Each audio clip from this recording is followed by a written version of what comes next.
Okay, thinking about perimeters and areas of similar figures, we've mentioned before, several times in fact, that perimeters of similar figures, they maintain that same similarity ratio.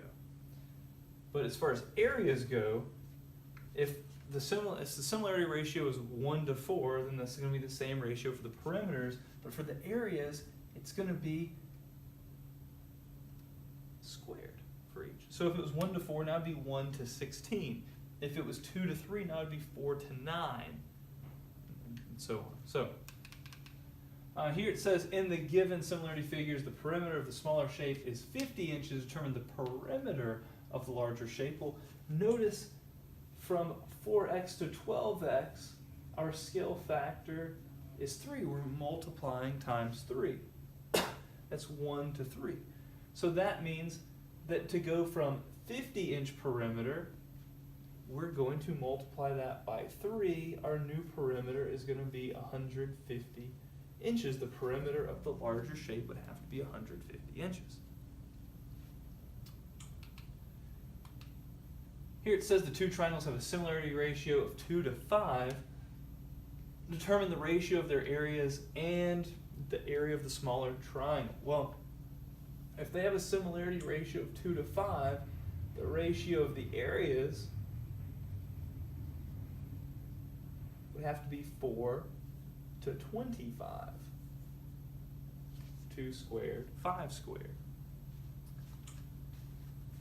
So we want to determine the ratio of the areas. All right, so we've already done that. Let's look at the areas of the actual triangles here. This triangle, the larger one, would have to have an area of 1/2 base times height. And if we find that area real quick, we can see that that would be 500, so we'll have an area of 500 square centimeters. Well, I know that larger to the smaller as far as areas go is 4 to 25. So I can find the area of my smaller triangle, x, over 500. Yeah, some quick maths here.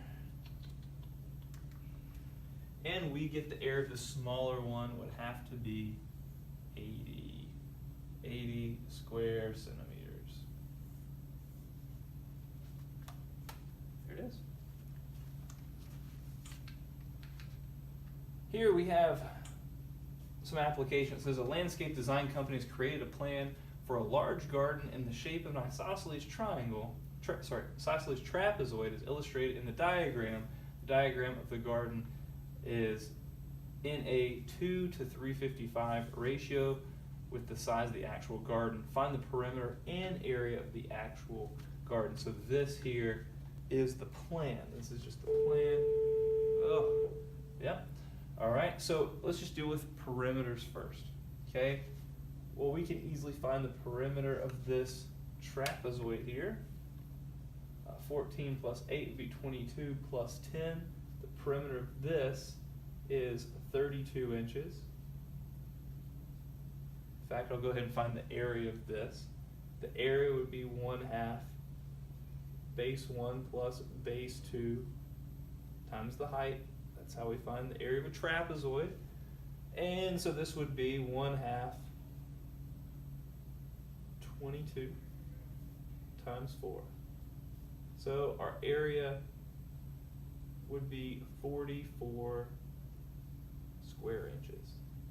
So that is of our design. We want to actually find perimeter in the area of the actual garden. Well, perimeter is going to maintain that 2 to 355 ratio. So 2 goes with 32 because that's the smaller, that is the diagram, and we want to find the perimeter of the actual garden. If we do this cross multiplication,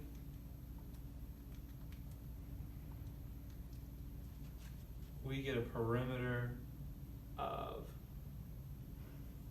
5680 inches. 5,680 inches. As far as the area goes, for area, we have to square these. This is going to be 4 over 355 squared gives me 126025. It's 126,025. So 2 over 355 as far as area goes is 4 over 126025. And we know the area of our diagram is 44. We want to find the area of the actual garden. We are in square inches, so I think it's going to take a lot of square inches to fill up a garden. And so when we do this cross multiplication here,